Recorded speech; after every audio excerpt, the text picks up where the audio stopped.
recording. Folks, we are back on the high bandwidth, I believe, and if someone on the someone can please let us know that on the chat, we would appreciate it. I'm seeing if it pops up here on my in the iPad. I'm trying to see if I can, but it doesn't show it yet. It says I'm putting up. Meanwhile, I'm putting up two links that are very important. They are about the GMO labeling battle in California. Now, let me be very clear. GMOs have to be labeled.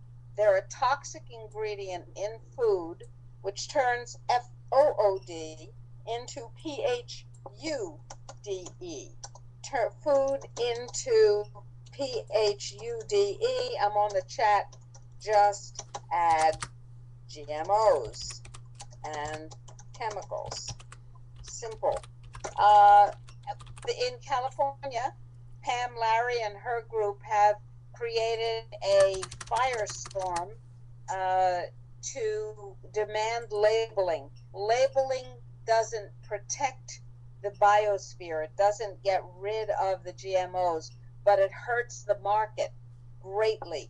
If people were proud of the GMOs they create, if Monsanto and Syngenta and Bayer and DuPont and Pfizer and all the other GMO makers were proud and could say that these things were good for you, they'd be trumpeting it all over the place. Instead, they hide it, and they're spending vast amounts of money to continue to hide it. Proposition 37 says GMO foods, or foods that contain GMO ingredients and GMO-derived ingredients, must be labeled. Sounds real simple, right? Well, it's not real simple. And in fact, what's happening is that the companies that you think make organic food and want you to have that organic food, those companies are in fact fighting it really, really hard. Why are they fighting it really hard? Because if consumers know what is in their food, they will choose non-GMO food. In fact, the FDA representative at a special meeting of Codex on GMO labeling said exactly that. Consumers will reject it. We've said the foods are substantially equivalent in order to prevent consumers from making that error. Well, we prevent them from knowing what has GMOs in it, and that way they can't reject it. Honest to God, that's what she said. So let me read you some of the names of some of the corporations that are putting money into defeating your right to know. And by the way, once the label is required in California, the companies that make and use GMOs will not be able to have separate labeling for states that don't require this kind of information. It simply will be impossible. So it means that the whole country is going to have labeling. So what are some of the companies that are fighting your right to know? Well, of course, Monsanto. But then again, there's Kashi, there's Garden Burger, there's Bare Naked, which prefer to talk about natural as if it meant something. We know that natural means nothing. And those companies are owned by Kellogg, bad company. There's Cascadian Farms. What? They're organic. Well, yeah, but they prefer to be more profitable and use and allow contamination and use the GMO contaminated or just GMO products. Cascadian Farms, Muir Glen, they make tomatoes. They make great tomato sauce. I thought they were organic. No, they're not. Larabar, no. Those are owned by their corporate parent, General Mills. How about juice? How about Santa Cruz Organic? How about R.W. Knudsen? Says organic. They must be good guys. Not at all. They're owned by Smucker, and they are opposed to labeling. Well, how about milk? How about Horizon Organic? No, as a matter of fact, Horizon is one of the companies that even the FDA had to sanction because they were violating organic standards. They were running dairy feedlots and calling the cattle grass-fed and pasture-raised. How about almond milk and soy milk? How about silk? Nope, they're also spending money to defeat the right to know Proposition 37. Who's their corporate parent? Dean Foods, the Grocery Manufacturers Association, the Biotechnology Institute Industry Organization, the Council for Biotechnology Information. They're all working against your right to know. And by the way, Dr. Joseph Mercola of Mercola.com has donated $800,000 to this battle on the good guy side. That is the right to know. This is a huge battle. This is a battle for our DNA. If you want your DNA disrupted, by all means, make sure that you're eating GMOs. That's the reality. In our video, which I hope you've posted the link for, Ralph, in our video announcing the existence of GDS, Genome Disruption Syndrome, we have a good deal of information about how that happens, how when foreign genes are inserted, they disrupt the functioning of the genome. Right now, we don't have time to talk about that, but I urge you to go to that video. It's a long video. It's not a sound bite. It's a whole 30 minutes. Is it worth 30 minutes of your time to find out what's going on with your body?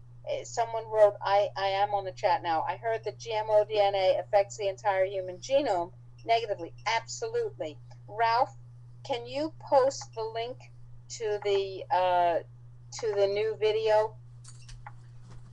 Yes, Dr. Rima, I'm doing that right now.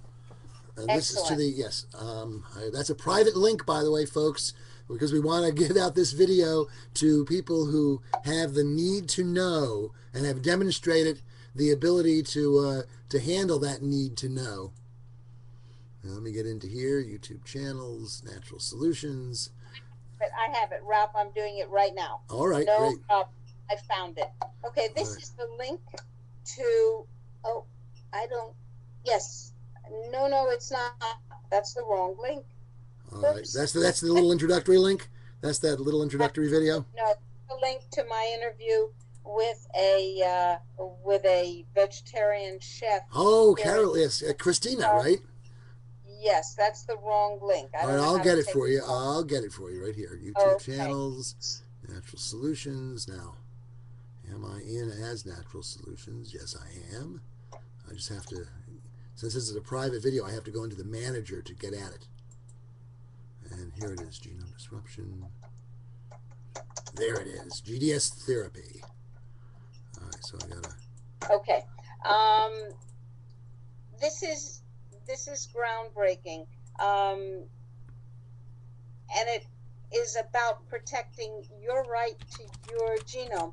Mellowhawk asks, what companies don't use GMOs, and how can we be sure? Well, that's a really, really interesting question. Let me talk about the Pilgrim Redux says that's what the California GMO Labeling Initiative is all about, so we can know which foods contain GMOs. Almost. Here's the deal. Voluntary compliance with the non-GMO and non-GMO contamination standards is the way organic is regulated in the United States.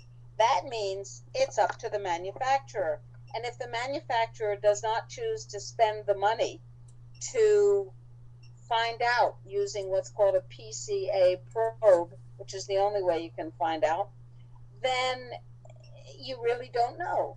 Now, the United States allows a contamination level of 10%, so that something can be called organic and have 10% GMO in it.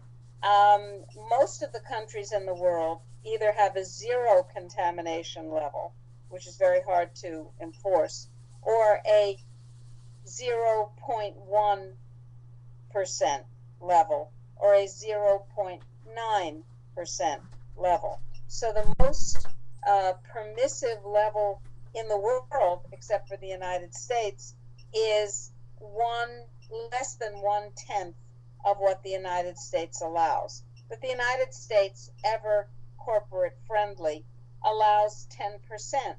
But suppose something has 20% or 70% or 90% GMO stuff in it. Does it stop being organic? Well, only if somebody finds out.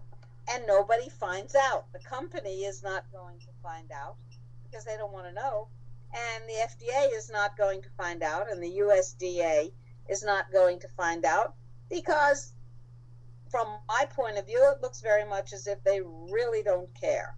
So what do you have here?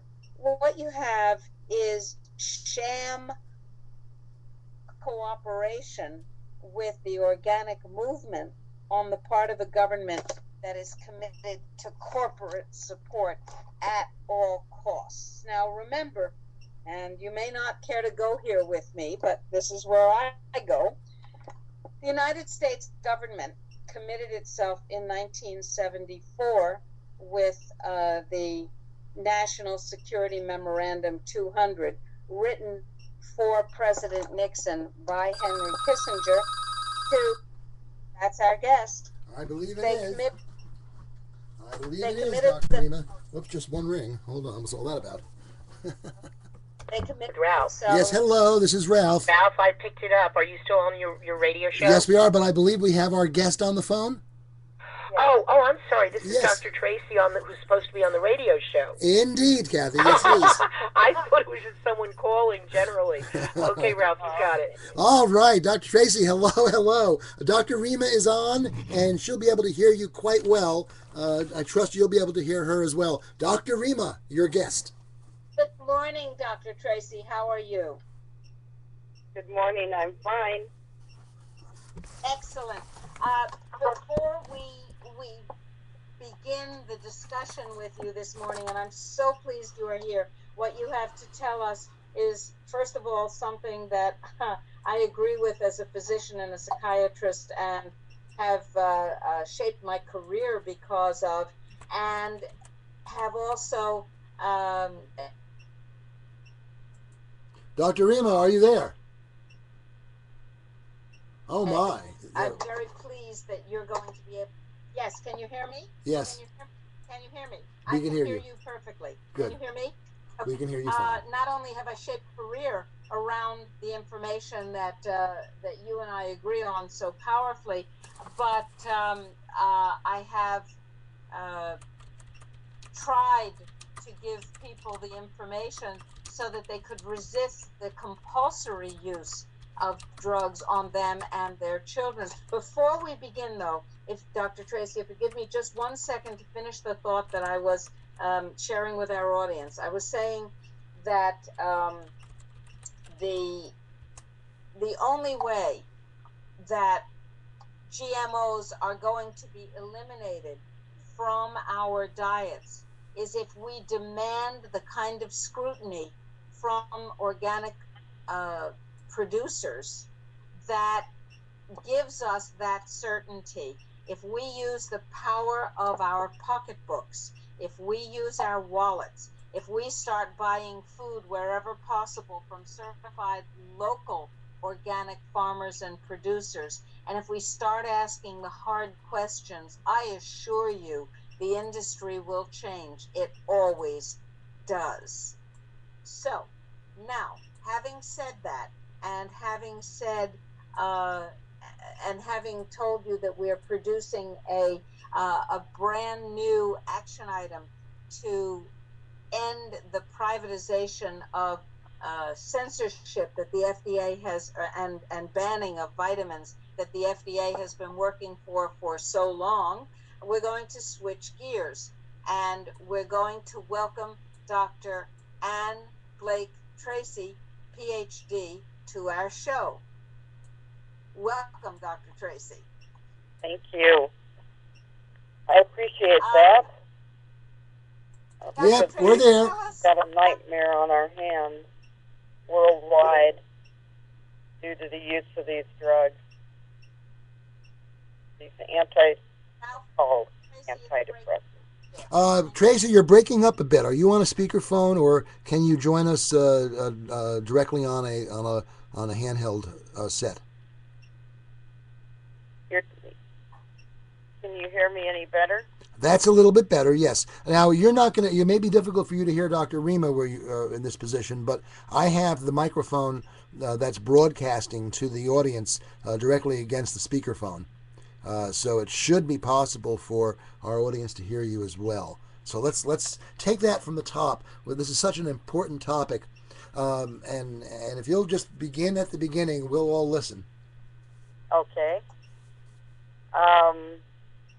The world has been told that these drugs, Prozac, Zoloft, Paxil, Effexor, that was pulled because of liver damage, Celexa, Lexapro, they just go on and on, Prestige, Cymbalta, we've got way too many. But anyway, they've been told that they're antidepressants. They're not antidepressants.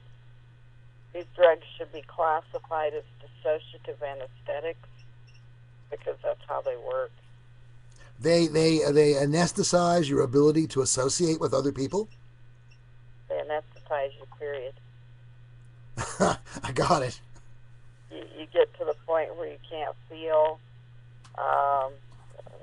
Hold on, here's something that just came in from a young woman. She says, I was just wondering if it was normal on antidepressants to feel like nothing is real, to doubt my existence, to feel like I am in a dream, heavy depersonalization, and feel constantly confused.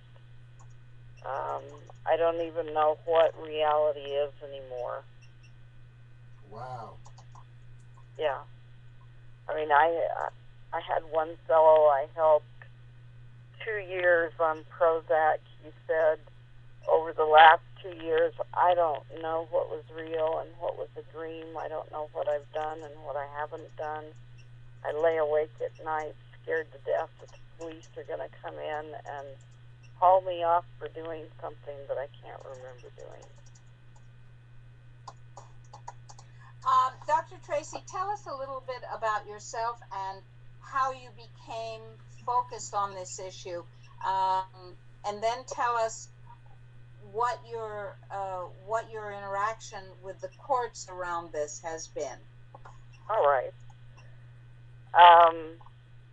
What first got my attention, I was living in Utah, which of course most people know Utah is the center for the LDS Church, Latter-day Saint Church, the Mormon Church, and they have a very strict health code where they do not drink alcohol, coffee, tea, or use tobacco. And they're encouraged to eat healthy food. Well, I suddenly saw people who had never touched alcohol in their lives becoming alcoholic almost overnight on Prozac. And I went, these people have nothing else in common other than their prescription for Prozac. And so I finally became curious enough, with several friends asking questions, saying, we know that you understand a lot about health and a lot about drugs. Will you please look into this? And finally I heard the fear in their voice, and I thought, something's really wrong here. So I went by a pharmacy and picked up just a package insert for Prozac. And sure enough, there it was. It said that the drug could cause hypoglycemia or diabetes. And I knew immediately, as I've known for a very long time, that alcoholism is no more than hypoglycemia. Your blood sugar drops, you suddenly crave sugar or alcohol. It's just the body's way of trying to get your blood sugar back up very quickly. The problem is that on the rebound, it drops it lower than ever, and so you need another drink or more sugar. That's where all of that comes from. So I knew immediately that the drugs were having a very, very negative impact on the pancreas. So the negative impact on the pancreas and the negative impact on the liver were my very first concerns with these drugs. So it was the physical harm they were doing that brought them to your attention before you realized the psychological harm. That's right. Mm-hmm. But in realizing the physical harm, I had known for a very long time that problems with blood sugar affect you very much mentally. Because when the blood sugar drops, the brain feeds on blood sugar. So when the sugar level drops, you immediately begin to lose consciousness, you begin to lose brain cells, you actually suffer brain damage. The blood sugar is very critical for mental health. In fact, I pushed and pushed as I read more and more and more studies on this. It became very clear to me that just about everything they were talking about was related to blood sugar. Finally, I read a study years into this where they came right out and said, now I couldn't even tell you how many hundreds of studies I'd read, but finally this one was on the high rate of diabetes among mental patients. And I thought, well, that's a no-brainer. Why wouldn't you have a high rate of diabetes? You're taking people that already have problems with blood sugar due to the effects of the drugs, and then you're giving them the drugs that harm the pancreas even more. Why wouldn't they end up with diabetes? And as I read this study, they did come right out and they said, well, we've known forever that mental illness is related to blood sugar. So we should expect a high rate of diabetes. I thought, well, why don't you tell people that? Why aren't you talking about that more? I mean, we've got, I'm thinking back to my such a high time rate. as a psychiatric resident, and I'm remembering that day hospitals, which were very popular to reduce the cost of psychiatric treatment, they allowed people to be drugged and warehoused in the community, and they were required to spend their days in this day hospital facility. The day hospital was distinguished by a circle of chairs with people sitting around with nowhere near enough to do, coffee, donuts, and cigarettes. And I said at the time, I was a young resident making a good deal of trouble as I went. I said at the time, you are habituating these people, or you are potentiating their habituation to 3 really toxic substances, because the coffee was filled with chemicals. I assure you it was not organic coffee like Valley of the Moon. The coffee was filled with acetylcholinesterase toxins called herbicides, pesticides, and fungicides.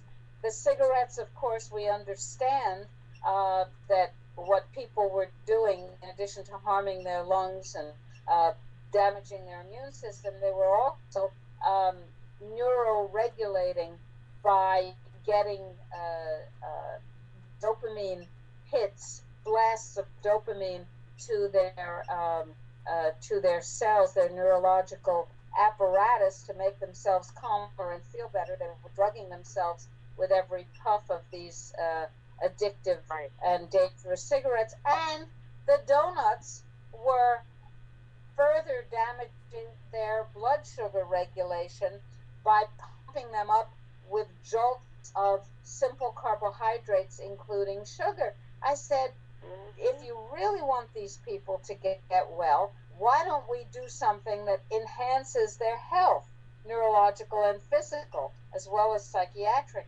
And I was told, basically, to sit down and shut up. Why does it not surprise us that that the one thing they don't want is a cure? Absolutely. Well, yeah, that puts them out of business. You got exactly. it. Same thing with cancer. Same thing with all of the profitable pharmaceutical issues. Someone on the chat has asked you to talk about risperidone, and risperidone is directly related to what you're talking about. Can you? Yes, it's also a serotonin reuptake inhibitor. All of these new atypical antipsychotics like risperidone, let's see, there's so many new ones. Zyprexa, Geodone, all of these new ones that they've got out now, they're all kind of, what they are is a mix of the antidepressants with the older antipsychotics, is basically what they've done, because these have a strong serotonergic effect as well. So my whole book is about serotonin and how serotonin affects us. Most people just don't even have a clue, because all they've heard is the tidy little hypothesis about how when you're depressed, your serotonin levels are low, which is the biggest lie we've been told this century. Well, let's talk specifically, Dr. Tracy, let's talk specifically about serotonin.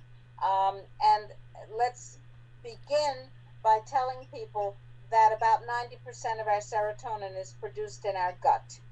That's right. And a good deal of it is produced at the surface of our bones and elsewhere in our body. A small percentage of it is produced in our brain. Now, moving right along from that truth to the pharmaceutical profit lies, I think that we should create a new word spelled PROFITLIE, a profit lie. Let's go on to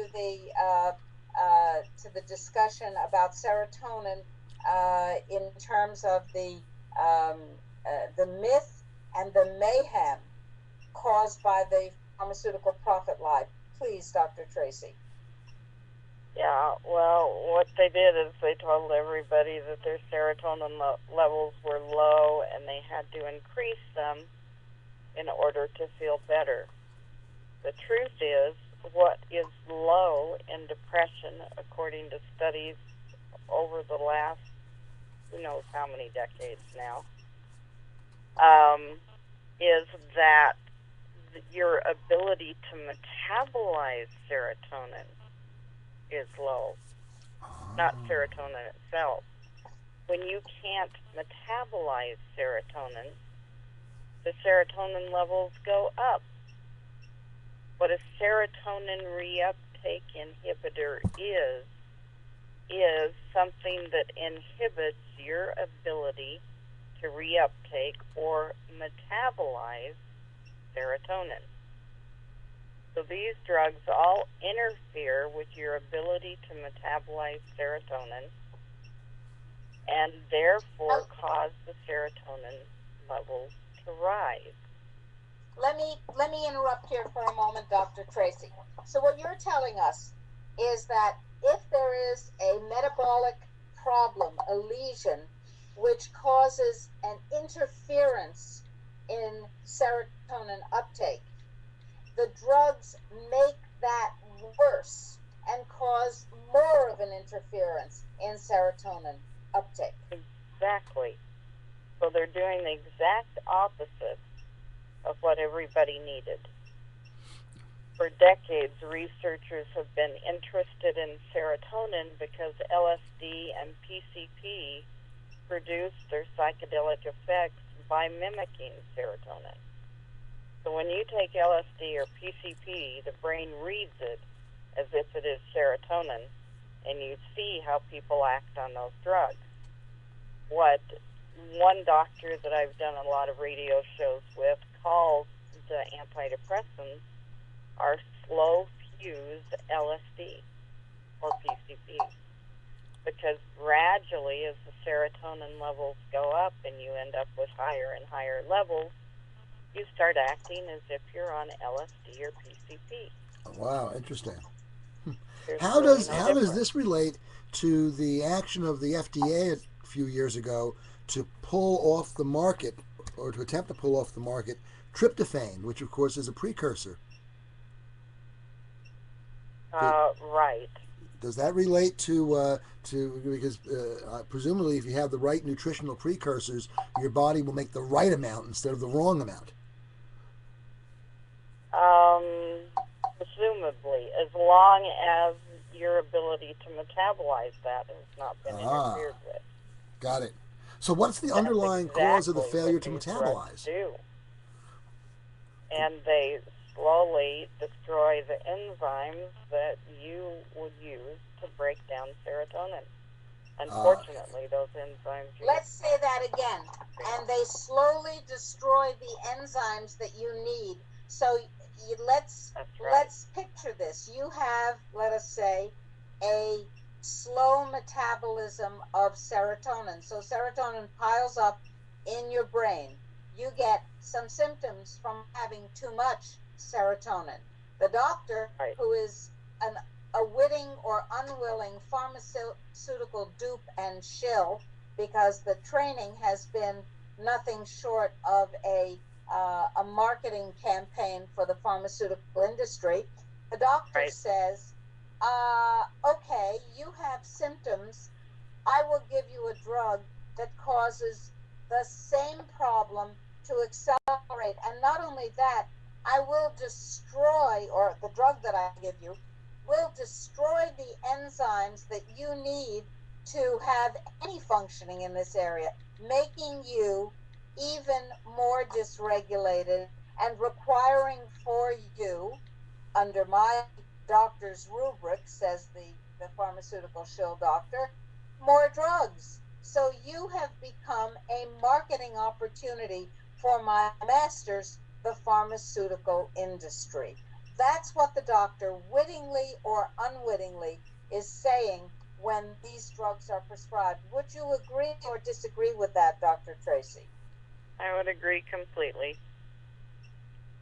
Dr. Felix Suleman was the initial researcher into serotonin in Israel in the mid-50s.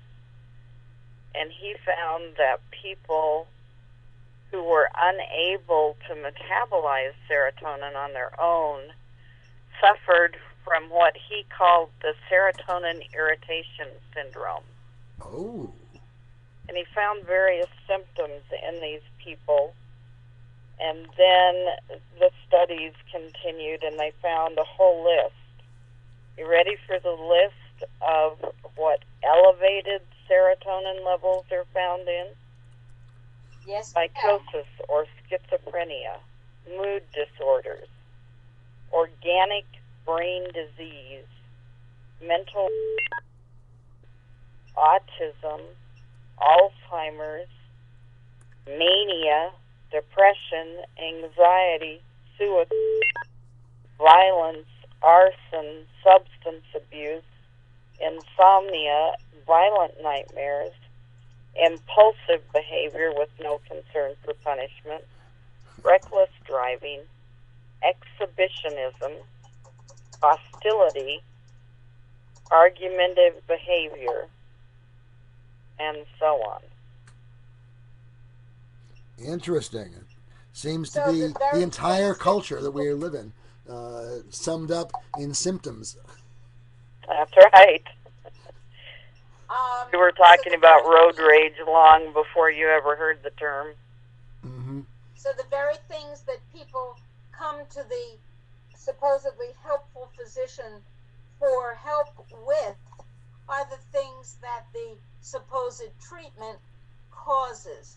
And yet what the doctors are told, and I can tell you this as a doctor, as a psychiatrist, what the doctors are told is that these things are indications for Prozac and its clones. And there really is, you make the excellent point in your writing, Dr. Tracy, that there really is very little meaningful difference, perhaps no meaningful difference, between Prozac and Lexapro and Celexa and all the rest of them. They're Prozac clones.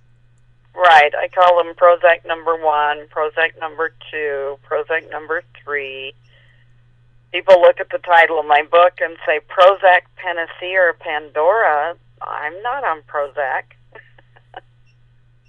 Right, I'm on Lexapro, or I'm on Effexor, or whatever. Right, they spelled mine differently. I wrote to you last night in our correspondence getting ready for the show. I said that I was given the opportunity to review the entire literature some years ago about the use of these psychiatric disaster compounds in children. And of course, more and more children are being given these drugs for longer and longer time since they start younger and younger.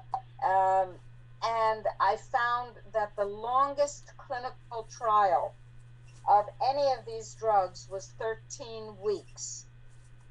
I found that was zero published study to show the impact of these drugs on the developing nervous system. Zero.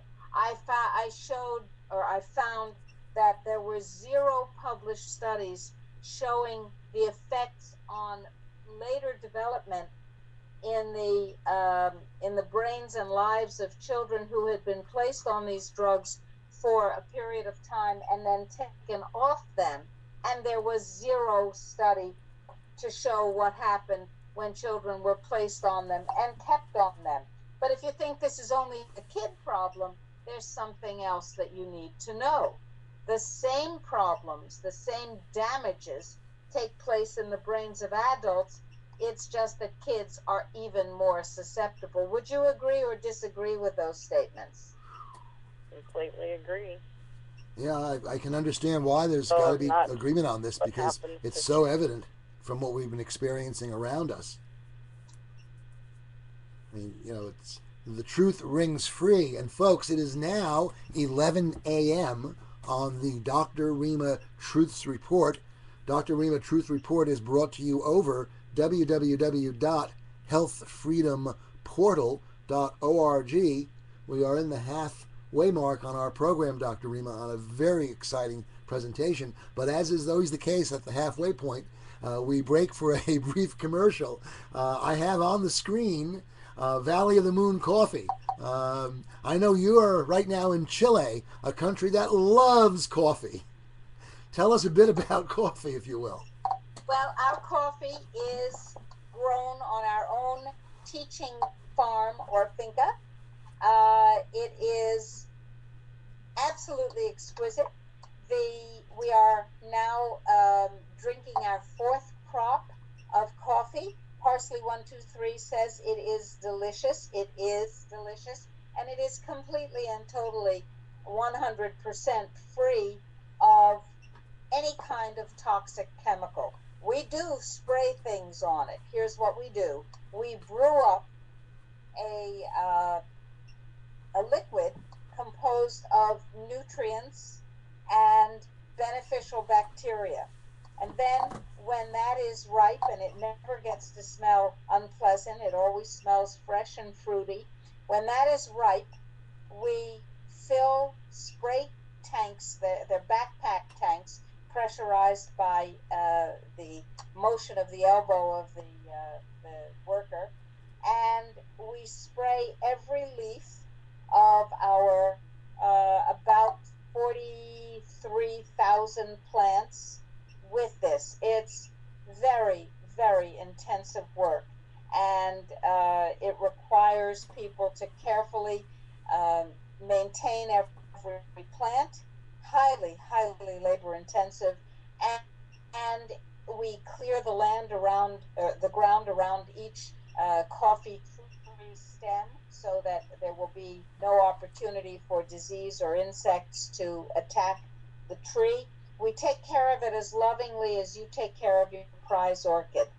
And then when the harvest is coming in, the beans ripen at different times on the same branch. So you'll have green and light red and deep red or fully ripe berries on the same branch. And workers who are very skilled in picking just the ripe ones come along and they harvest again and again and again. Now our plants are so healthy, and this is quite a triumph. Our plants are so healthy because of the way we treat them that they are starting to produce a second crop, many of them, each year. Unheard of. Unheard of.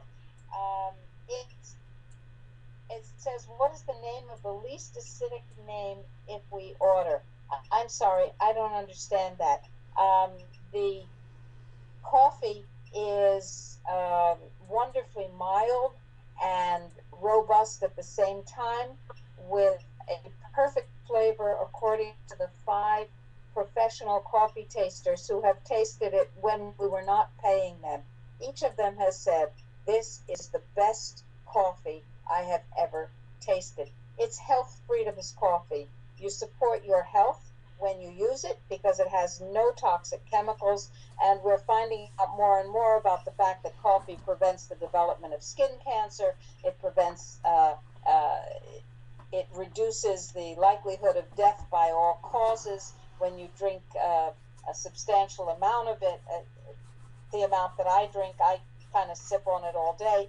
Our coffee won't keep you awake at night because it's the toxins that do that. I could go on and on and on. It's wonderful coffee. So I suggest you go to www.valleyofthemooncoffee.org and order some. The way you do that is you make a $25 donation, pay the shipping and handling, we send you a half-pound bag. You make a $50 donation, pay the shipping and handling, we send you 2 half-pound bags. Wonderful stuff. Please do it. So we do not separate. Somebody saying less acidic, it's all least acidic. It has just enough of the acid flavor to give it the perfect coffee flavor. We have only 1 roast, and it's all that we need because it satisfies everybody. It is truly wonderful coffee, Dr. Rima. That's one thing I have to say. I never drank coffee without cream and sugar in it before. When I'm drinking Valley of the Moon coffee, I can drink it neat. And of course, in that state, it is really a powerful antioxidant. It is thank you. Antioxidant, but it's also a neuroactive substance. No question about it. You feel the neurological impact, but it doesn't keep you awake. I promise. It doesn't keep you awake. And if it isn't the very best coffee you've ever had, let us know why. Because everybody says, oh, I've never tasted coffee like this. All right. Thank you. And thank you, Dr. Tracy, for hanging on with us while we do the steps we have to do to keep the foundation able to do its business. And you know, folks, we rely on your donations. That's what we rely on. And without those donations, we cannot do things like the action items, like the e-blast, like the videos. All that's important. Like Indeed. Dr. Rima, back to the program. The Dr. Rima Truth Reports. Dr. Tracy, how many people in the United States, first how many children and then how many adults, are on antidepressants as far as we know? Nobody knows. Nobody has ever known. The drug companies protect that very closely. We've got guesses. Last guess Tell us I heard best that guess. it was about 1 out of 7. 1 out of 7. Now that would be 1 out of 7 adults and children. That's an average guess. Right. Yeah, right. You know, back before the first Gulf War, it was against Army regulations, General Burt tells us, for soldiers who were on psychiatric medication to be anywhere near a battlefront. Since then, however, it has not been. And I'm told that up to 20% of all the U.S. combat troops in these endless undeclared wars in Afghanistan, Iraq, and places like that are on these psychoactive medications. Of course, we also know that the suicide rate and the massacre rate seem to be inordinately high in these wars. Can you comment, Dr. Tracy and Dr. Rima, on the relationship of these drugs to the terrible things that we're seeing in these war actions? I've been tracking those cases for a long time.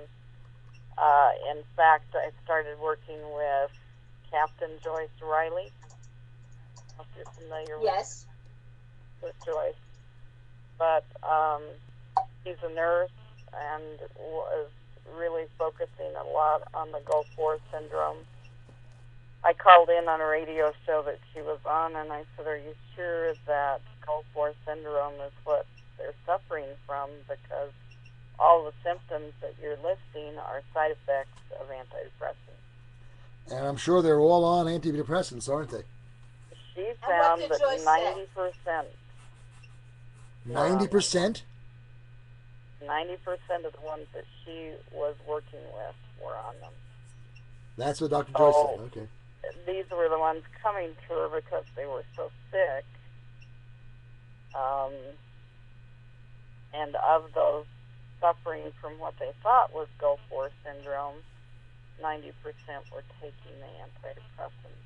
So obviously they're very quick to hand them out if somebody's not feeling well. And then, I don't know if you've ever heard of the movie Jacob's Ladder. I've heard No. the drug that they were giving troops in that movie is very, very similar to these antidepressants.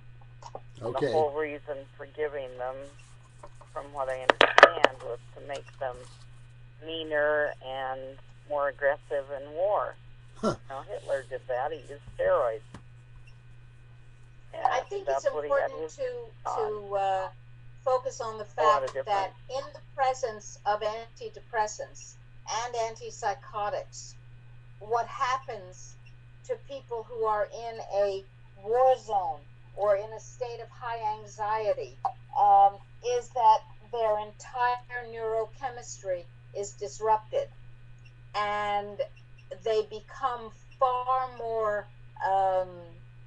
destabilized in terms of their ability to separate fantasy and imaginary threat from actual situations. Now, if you're in a situation where people are trying to kill you with IEDs and guns and so on, you're under constant threat. If you're in a war zone, you're under constant threat.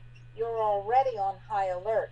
And the neurological changes to your perception are, when you have drugs on board, are absolutely predictable. We know that people are going to become more aggressive. They're going to become psychotic, and that psychosis will often be expressed through response to a perceived threat, an enhanced threat, through massacre behaviors. Virtually every school shooter that we know of has been on or just coming off of exactly these drugs. And yet, this is not what you hear about. What you hear about is that we need to take away guns. because the Second Amendment is the problem. The Second Amendment isn't the problem, although we are a very heavily armed society, and I wonder about that a lot. The problem is the lack of respect for the neurological integrity of the body, just like the lack of respect for the immunological integrity of the body is the problems in the vaccine and drug industry outside of the psychiatric drugs. We're looking at a disruption, an intentional disruption of function for market control and for social control. Dr. Tracy, how do you see those issues? Pretty much the same. That's, I called the NRA, the National Rifle Association, clear back in 1992. And I said, if you do not help me educate the public about the dangers of these antidepressants, they will be the means by which they will take America's guns. And what was the response? Oh, no, they didn't care. That's interesting. They didn't care, just like the Alcoholics Anonymous. They were the very first group I contacted saying, you know, these drugs are taking people that have overcome their alcohol problems for years and turning them right back to alcohol again. You know, and they're creating so many new alcoholics. Care. They don't care. I think all these businesses are there to stay in business. Right. And I'm doing what I do because I want to go back to my garden and try to forget this nightmare ever happened. Let's talk about SSRIs and alcoholism. Very important. Yes, it is very important. In fact, when Princess Di was killed, I called the police in Paris and I said, you've got a driver on Prozac. And this is why. I pointed out that the family was saying, wait a minute, you've tested somebody else's blood because our son doesn't drink. And yet he was drinking so much, he was already on and abuse to stop him from drinking. Everyone saw him before he got in the car. He wasn't drunk at all. He acted like he was totally together, which these drugs do. As I say in my book, they'll keep a drunk that should be passed out up and functioning so you don't even realize they're drunk. And I said his alcohol level yet was 3 times the legal limit. That spells Prozac to me. A week later, they announced publicly that Henri Paul indeed was on Prozac. These are happening all over the place. Should her family have sued Eli Lilly? Yes. That their death would not have happened had Henri Paul not have been on Prozac. There's no way he would have had control of the car. He wouldn't have been driving as fast as he was driving. Patients forever have told me, this was back when pilots were not allowed to use Prozac or any other antidepressant. They said, you may not be able to fly a plane on Prozac, but I can sure fly my car on one. Wow. Wow. Now, are pilots permitted to use Prozac and similar antidepressants now? Yes. That's scary. In fact, scary. we've had several pilot cases that have been bizarre. The Egyptian Air tragedy, where he took 200 people with him in his suicide. I know involved antidepressants. He had a relative he had been seeing about his depression who was a psychiatrist in LA. Tell me he wasn't on antidepressants.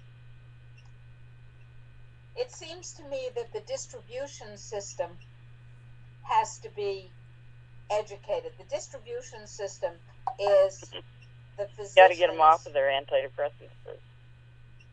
Pardon me? You have to get the distribution center off their antidepressants first. Exactly. The largest single group I have facing criminal charges because of antidepressants are doctors, nurses, psychiatrists, psychologists, social workers, people in the profession. They're more dangerous than pilots on antidepressants. Yes, actually they are, because they're perpetuating the use of these drugs in everyone that they meet. You know, physicians are licensed to kill. It's a sad but very real fact. When they use pharmaceuticals and the classes of dangerous drugs are many: chemotherapy, antidepressants, antipsychotics, steroids. When they use most of the pharmaceutical drugs, statin drugs, which cause cancer and stroke, for example, and heart disease, when they use these drugs, they are exercising that license, but they're doing it in a blind, deaf, dumb, and distorted way. And I say this as a graduate of the system. I'm a licensed physician. I know exactly what the education is. I know exactly what the pressures are to not think, to not speak, and to simply write prescriptions within the confines of your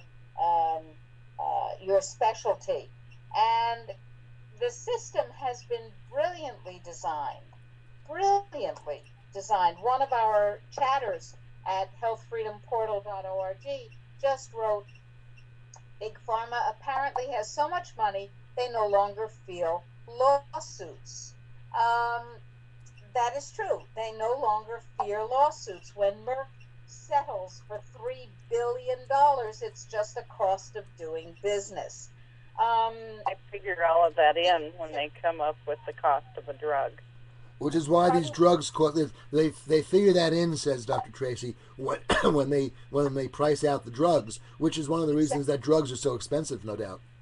Right. So the answer to, well, let me ask you what you think. You're deeply involved in this. You testify in court on behalf of these ideas and the people who are hurt by the drugs.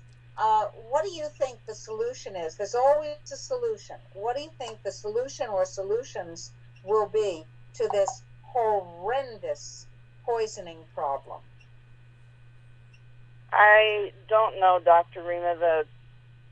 The problem is so bad at this point here in America that I really don't know what we're going to do. It scared me to death when we were preparing to testify to the FDA back in 2004 about the effects of these drugs on children, because I was afraid that too many doctors would tell their patients they could just stop using the drugs, which did happen, and many died as a result.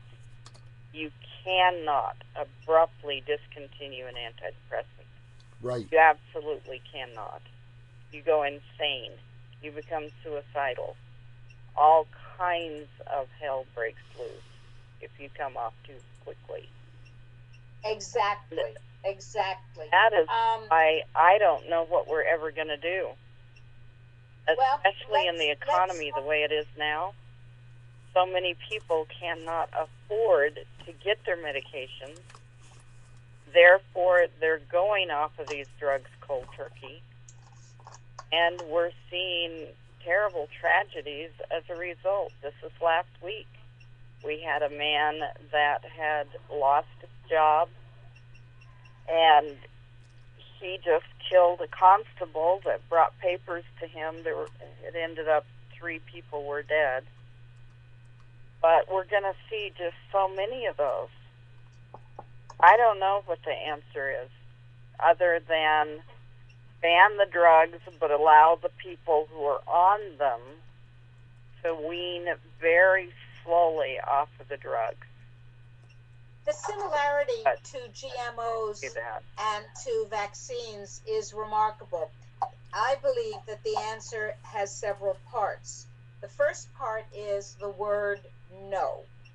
People need to understand that they must not begin taking these drugs in the same ways that they must not take vaccines or allow them for their children.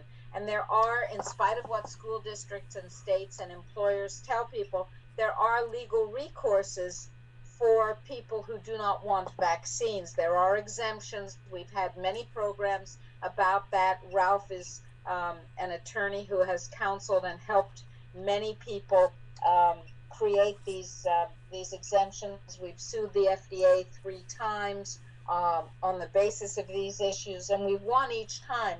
By the way, the victories have been narrow because the judges have restricted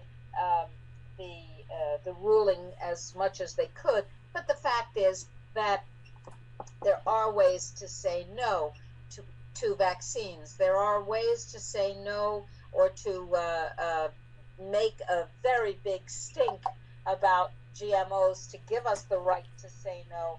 And similarly, there are ways to say no about these antidepressant drugs. Don't start them. Say no. Say thanks so much, but I think I'll use homeopathic remedies. I think I'll deal with my child's blood sugar. I think I'll go to see a natural physician or a naturopath or a homeopath. Thanks ever so much, doctor. I hope you get better education, but this is not something I'm going to do for myself or my child. That's step 1. If you are on the drugs,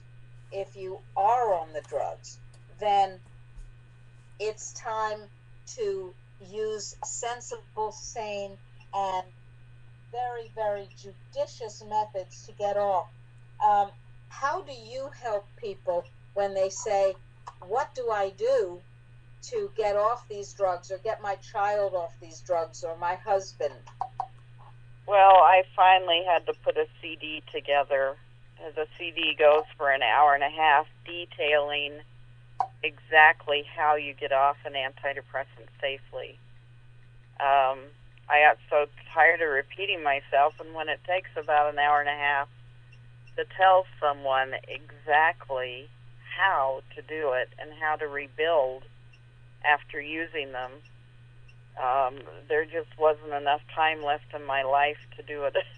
So I put the CD together, and it has detailed instructions on how to come off, and your listeners can find that CD at drugawareness.org. They can also find my book, which is close to 500 pages long, with absolutely everything about these drugs they could ever ask a question about it. And that's drugawareness.org.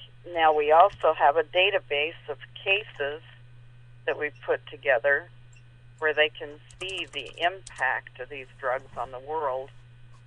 In individual cases, we've got almost 5,000 cases of people who've gone off the deep end. And it's documented in news articles, and that's ssristories.com. Is that also linked? Is that also linked from the same site? Pardon me? Can you also get to that by going to the same site that you just gave us? We do have a list there on our site as well. Good. All right. So if we go to but we've set it up separately. Yeah. Okay. We should probably try to Is there a link to ssristories.org? ssristories.com, and we are drugawareness.org. Got it. Okay, ssristories.com, ssristories.com. I'm putting these links up on our chat. And I'm putting them up on our archive. So it'll be here when other people listen to this program later on. And by the way, doctors, it is now almost 11:30, so we have just about a half an hour to the end of the program. All right. And so much to cover. Oh, one of the people, Mellowhawk, asked a little while ago, are there any herbal alternatives to these terrible drugs? And I think Dr. Rima implicitly answered that, but I'm wondering if either of you would like to address specific herbs that people might want to consider. Well, a couple to totally stay away from is St. John's wort and 5-HTP. Oh, tell us.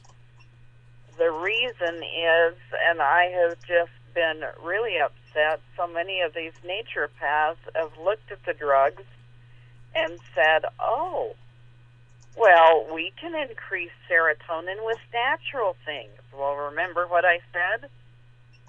The whole hypothesis is backwards.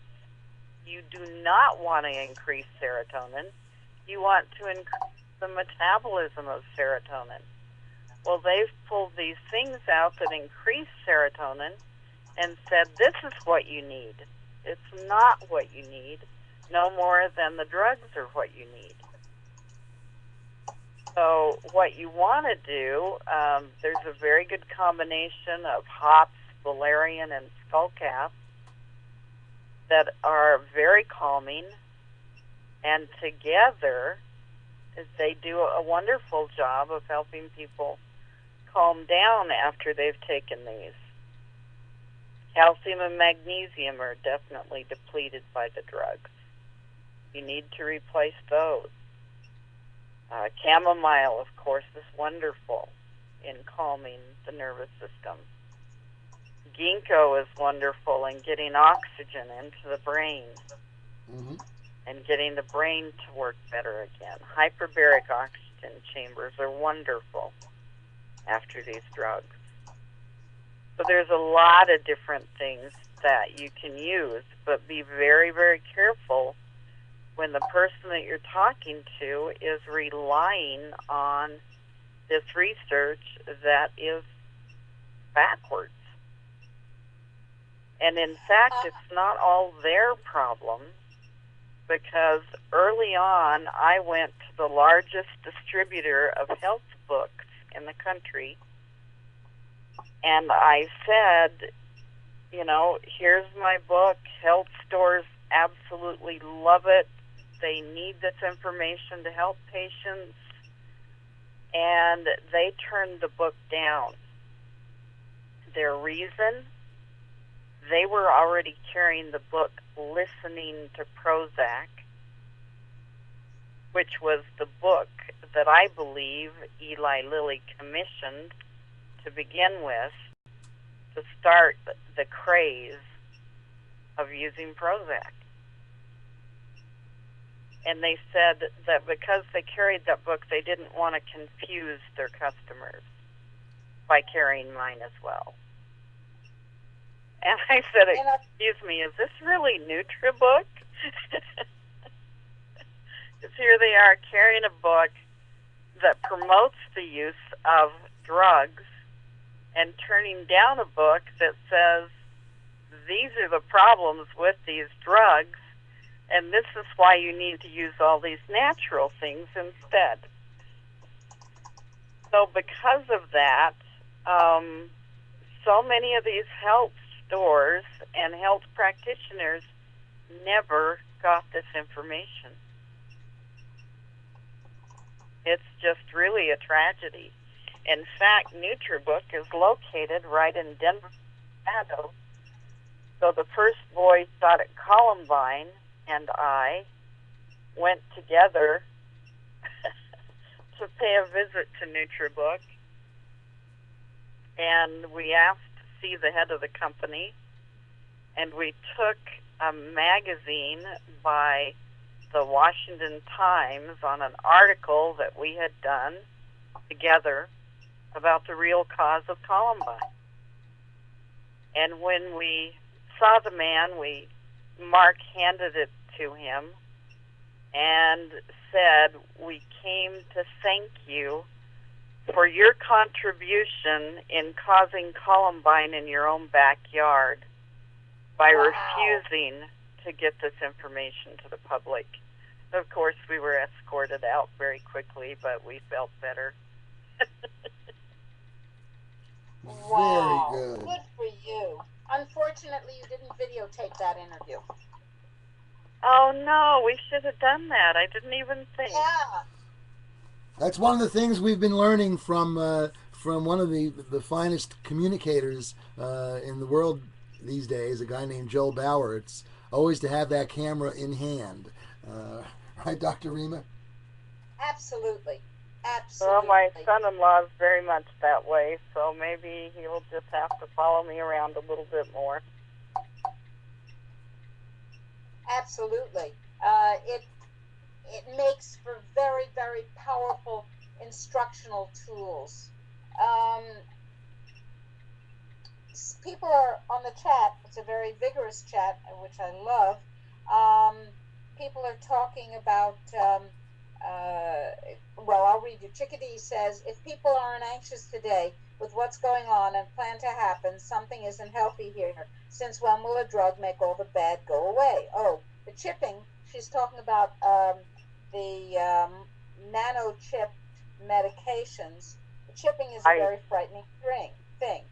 Can you talk about the nano-chipping of drugs so that doctors can determine whether people are taking their meds and control that? It's a perfect way of forcing people to continue taking medication, which has been the whole focus of the drug companies for a long time. Here in America, they've got a group called the National Alliance for the Mentally Ill. All that group does, I went to several of their meetings, and all I ever heard was, this is what you do to keep your loved one on their drugs. Well, guess where their funding comes from? Senator Charles Grassley pushed until he found out that 75 to 80% of their funding is coming directly from the drug company. So all they're there for is to keep you on your drugs. Well, that's all that they're doing with these chips. And the whole idea of having a chip in your body, my gosh, if people don't know enough about how they can literally control an individual, that's definitely one way to do it. One of our chatters said that the natural remedies were too expensive for him, and so he felt that the clonazepam, I think he means Klonopin. Similar drug. It's misspelled. Was for sure the only medication I wanted to be on at all. Can you talk about people choosing this or that antidepressant medication and the relationship to natural alternatives? Well, I got into natural things because I had terminal cancer and was supposed to die in my mid-20s. But when I changed my diet and started using natural things, my whole grocery medical bill was cut in half. So I guess I don't really understand. The natural cures they're looking at must be different than the ones that I use. I mean, if you weren't using Klonopin or clonazepam, you would be using things like chamomile tea, calcium, magnesium.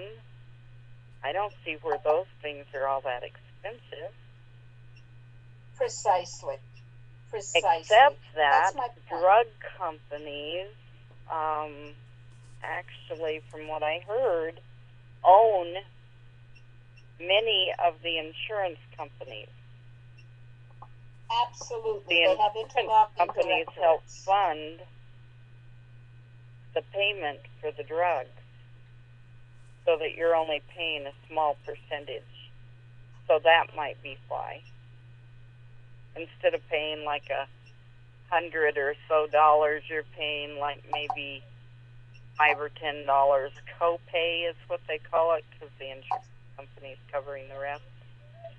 But in the long run, of course, everybody's paying for your drugs, and it's going to cost everyone more and more and more. So maybe that's what it is that they're talking about.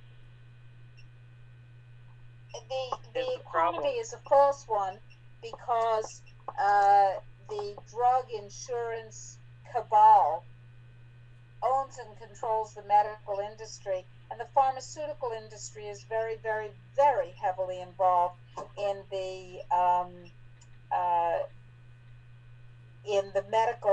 control of what doctors do and do not prescribe. Yeah. So it's really part of the system. People have to decide what's important to them. And where does everyone at the FDA go when they leave their positions at the FDA? They go to work for the drug companies, the pharmaceutical companies. Do they want a very high pay, of course, and do they want to anger their future employer? Of course not. So they kowtow to them and do just about anything that they want. Rare to find one with integrity who will stand up against them. Fundamentally, I have to tell you, you may or may not agree with me, Dr. Tracy, and our guest is Ann Blake Tracy, PhD, who is an expert on the use and the disastrous effects of antidepressant or SSRI reuptake inhibitor medications. She's an expert who testifies in court. She has written a tremendously important book and a DVD. All of this information can be accessed at www.drugawareness.org.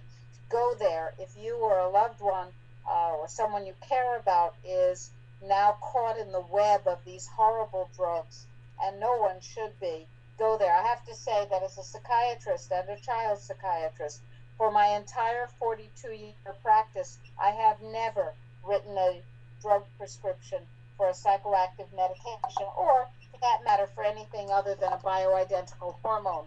I don't believe in drugs because they poison enzymes, and if you poison enzymes, you are poisoning the stuff of life. I don't believe in drugs because they corrupt the DNA, and if you corrupt the DNA, you corrupt the stuff of life. How in the world could you call that helping somebody? Except in an emergency room or surgery situation where you have to do something quickly. Other than that, as far as I'm concerned, pharmaceutical drugs have no place in the world. Obviously, the economic forces involved with pharmaceuticals don't agree with that. The social forces that use them to control us and kill us don't agree with that.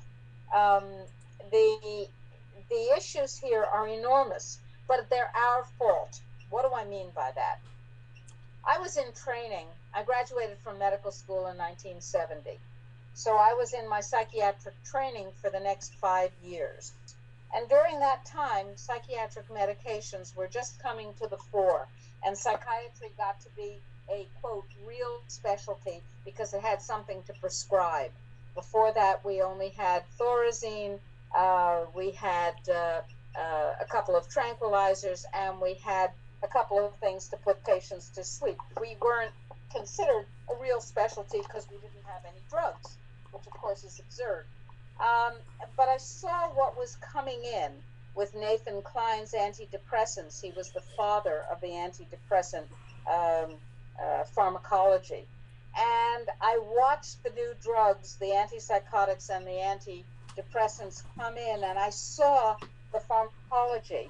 And I said, this is insane. This is poisoning people's brains. It looks to me like the poisoning will be permanent. There is no study. There's no protection and there's no way back without extreme difficulty. I refuse to do this to my patients. Why didn't all the other doctors, young and old, who had done perfectly well in psychiatry, treating patients without drugs, why didn't they say no? Why didn't they become orthomolecular psychiatrists the way Abram Hoffer taught people to do? Right. Why did the patients say, whoa, doc, this is dangerous, it's very new, there's no track record, I don't want this for myself or for my child, I think I'll do something else, doc? Why did people put their blind faith into white-coated fools? Beats me. I don't know why anybody puts blind faith in anybody else. Everybody, puts their pants on one leg at a time and has the same foibles and shortcomings as everybody else. And doctors have been made into dupes of the system. God, the last person you should ever trust is a doctor who's trying to give you a drug. So it's fundamentally, as I see it, our fault. Now that we've created this monstrous mess for ourselves and our world, we have to take the responsibility to undo it. And that means finding out how we can replace the effect, or even, dare I say it, learning to tolerate feelings. There are times when being depressed is appropriate. There are times when being anxious is appropriate. Why don't we learn how to metabolize and take action when something needs to be changed, instead of suppressing our natural responses? And emotions are part of our natural responses. And feeling things and then doing things to make what we don't like better. How about that? What do you think about that, Dr. Tracy? Well, I was sitting here saying exactly as you were saying it all. You mean, doctors, we should act like adults? What a novel thought. I got another one for you, Ralph. Patients can think like adults. No. They're not supposed to think once they become a patient, right? Right. Well, that's for sure. So it's very well to say the government should do this and the government should do that. And Ralph and I, have to tell you, have a fundamental and long-standing disagreement. He's a libertarian. I'm a liberal, progressive kind of person. So we disagree on the role of government. But one thing that we agree on profoundly is that government is not the solution to the problems that we have created by inaction or by childlike reliance on somebody else's expertise. Let's be clear. The expertise has been bought and paid for. Your expertise is the real expertise, folks. Your gut instinct that says, I don't think this is a good idea, that's what you should follow. And then go find the real information. You have the internet. You don't even have to go to a library. You never have to walk into a library again. You've got your library, millions and millions and millions and millions of documents, references, books, etc., right in your computer. You don't have a computer, then you go to a library, and it's free. The point is, it's our responsibility. It's our responsibility to say no and no and no again. Is it difficult to get off the medications, fluoxetine, benzodiazepine, and so on? Absolutely. It's really hard to get off them, but it's really hard to give birth to a baby, and we do that too. And tragically, if you're on an antidepressant and give birth to a baby, there's terrible birth defects as well. Yes. Oh, let's talk about that. People don't talk about that. On a list of what they're suing for at this point: spina bifida, neural tube defects, heart defects, primary pulmonary hypertension, cranial defects, lung defects,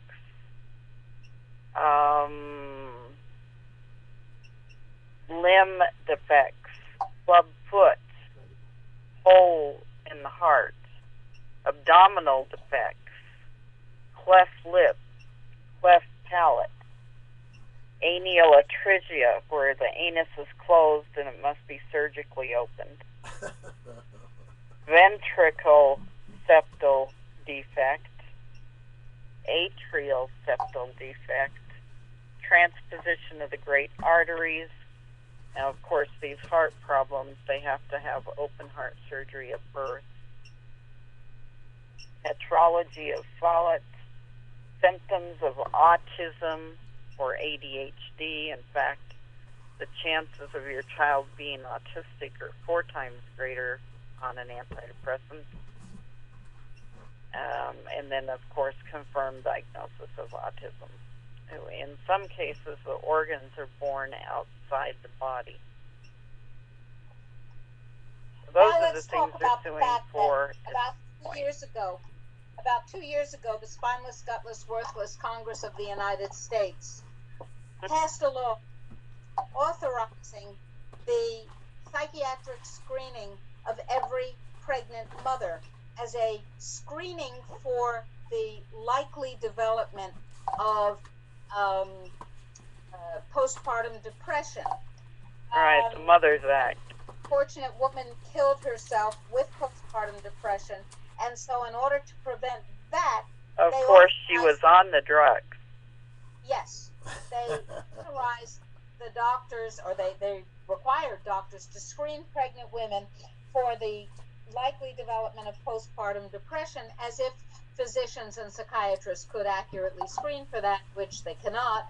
And then they authorized the use of these antidepressants for pregnant women. At the time, we raised our voices and said, do not do this. We, the Natural Solutions Foundation, said, do not do this because of exactly the things that you've been saying, Dr. Tracy. Well, they went ahead and did it. And the reason they did it is that not enough people who weren't pregnant or grandparents to be or whatever raised their voices. They said, well, this isn't an issue that touches me. And so not very many people responded.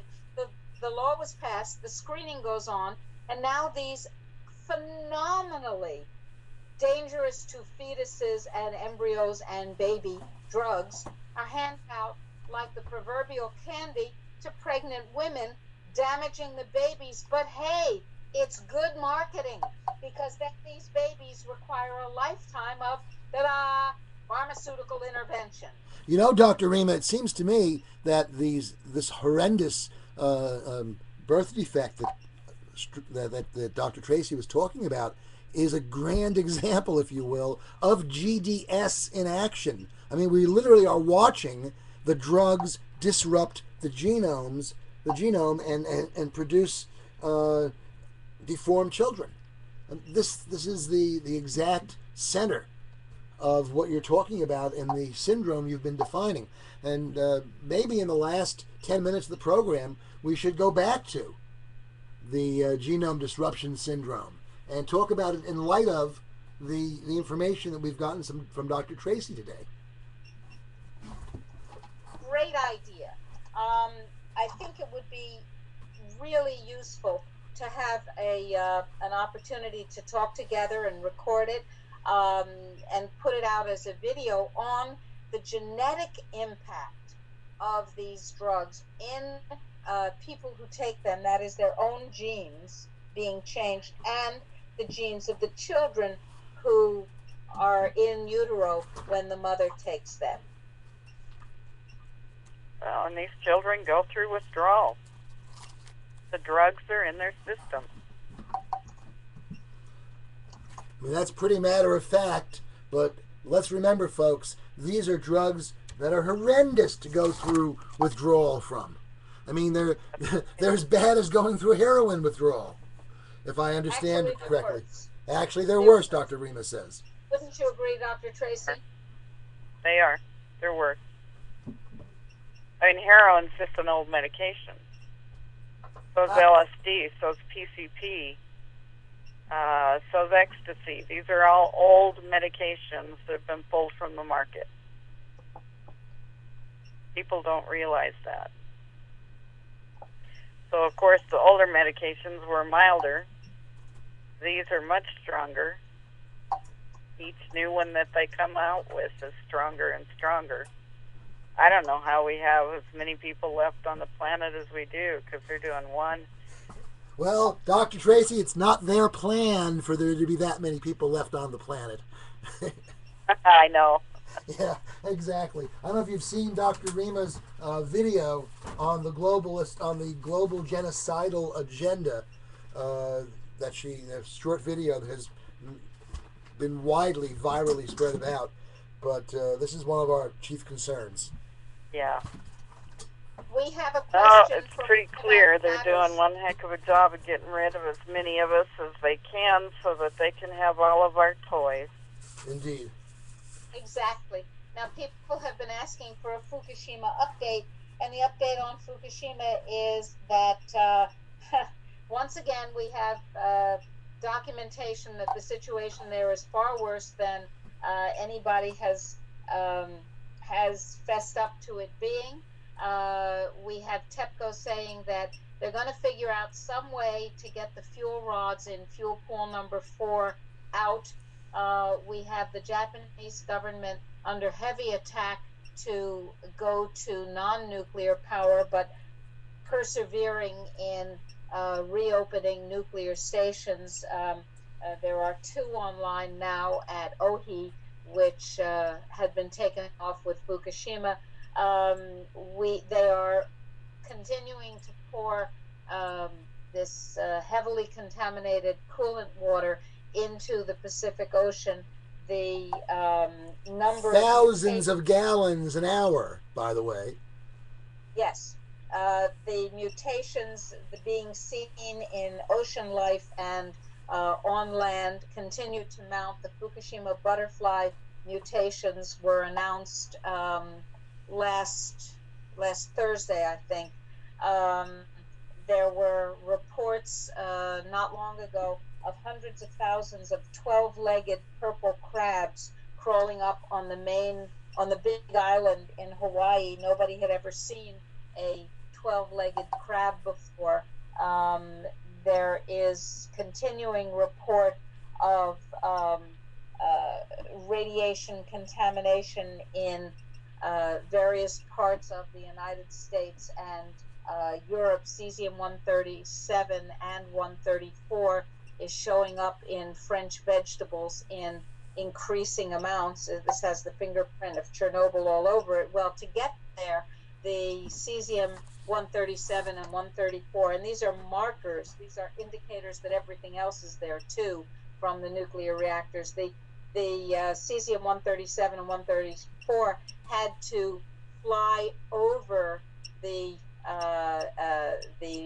northern hemisphere's land masses in Canada and in the United States and northern Mexico. Remember, Rome is at the same latitude as New York, so we're talking about air masses spreading this and dropping on you just as well as on the vegetable fields in France.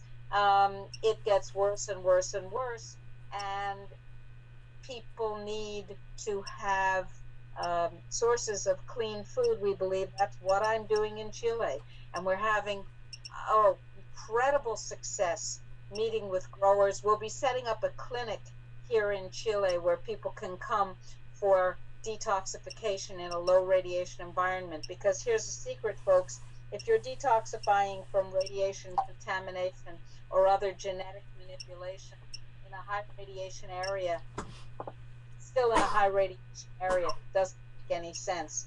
We'll be getting the food to you just as soon as ever we can. We'll be telling you more about that. Do they use antidepressants here in Chile? Yeah, they do. But can you say no? Yes, you can. Yep. Dr. Rima, let's follow up a little bit more on the radiation issue. Of course, people hear in the background there's a radiation detector beeping off. I have been keeping a record now for many days, and I know what the background or the current background here in the Northwest New Jersey is. Now, I'm going to be shipping this exact device that's in my hand out to Los Angeles, where Dr. Rima and General Bird are showing up in a few days, and they're going to have the same device, and they're going to be able to do some testing of the radiation on the West Coast, and we'll be able to look at Los Angeles area versus New York City area. I think that's going to be very interesting. So there'll be reports on that. Dr. Rima will be doing a blog, no doubt, where we'll be looking at the device and we'll be finding out what's going on. Absolutely, absolutely. So people had been asking for a radiation update, and that's one of the areas that we covered very, very intensively, Dr. Tracy. So that's why we're talking about that. Um, what and by the way, there's no reason to think that those drugs that you're taking are not radioactive, because there's no requirement on pharma to manufacture drugs, or on organic fields to measure radiation. There's no requirement for anybody at this point to certify that the things produced in the northern hemisphere are radiation free, or radiation controlled. Oh, by the Indeed. way. And indeed, we continue working with our experts on the development of the General Burt multi-sensor. There will come a time in the not too distant future when you'll be able to literally find out right then and there whether the food you're about to buy is higher, lower, or somewhere in between. I must say, Anon 9566 said that they missed the information on decontaminating in a radiation area. If you're in a high radiation area and you're trying to decontaminate from the radiation, obviously this is like filling a bucket with a hole in it. It's not going to work. So we're part of what we'll be doing here in Chile is to have decontamination, radiation decontamination protocols available. Um, that's a pretty interesting and important thing to do. That will be in Santiago de Chile. And someone named Pilgrim Redux says, the crops in my garden are unnaturally large this year. I've never seen anything like it. He wonders if it could be radiation. It's not likely that radiation is affecting all of the crops the same way. Something is going on. Maybe it's the chemtrails and the radiation. I don't know. You know, Dr. Rima, in connection with that, I've been noticing that the leaves on at least the oak trees behind the house here are just much, much larger. I mean, twice as large, at least, as they've been in past years. We need more data from more people. We need more data from more people. Wow, that's very interesting. Now, this is very important. Chickadee says, there's black paint and fabric you can buy and install in your home to protect you from the worst of the evil smart meters and their controllers. Is this the same as radiation from nuclear sources? No, it is not. That's another show. Let's go back to Dr. Tracy. What's your final word in our last 2 minutes, Dr. Tracy, here on the Dr. Rima Truth Reports? Learn as much as you can about serotonin and these medications, because these drugs have totally changed our world. Whether you're on them or not, you need to know the impact of these drugs, and you need to know how to protect your family. Excellent, excellent. Once again, your website, please. Drugawareness.org. And I've got that on the screen as well. Drugawareness.org. And Dr. Rima, my last thought is next Sunday, Dr. Rima Reports will have Leslie Botha as our guest. Leslie Botha is the coordinator of the Women's Health Freedom Coalition, and we'll be talking about things such as the radiation network we're putting together and other exciting things. So we're looking forward to that program. Dr. Rima, back to you. I want to thank you, Dr. Tracy, and I want to salute you as a pioneering change agent. It's not easy, it's lonely, it's frustrating, but without people like you, the world doesn't change, it doesn't get better. So thank you very much for your tireless work, and I must say, I'm so glad you're there. All right. And folks, we've reached the end of another program. Sneaking up on our freedoms, destroying our health, shredding the Constitution, taking away our wealth. We're the men and women, following freedom's trail, following where the truth leads. We will prevail. Let me turn this off.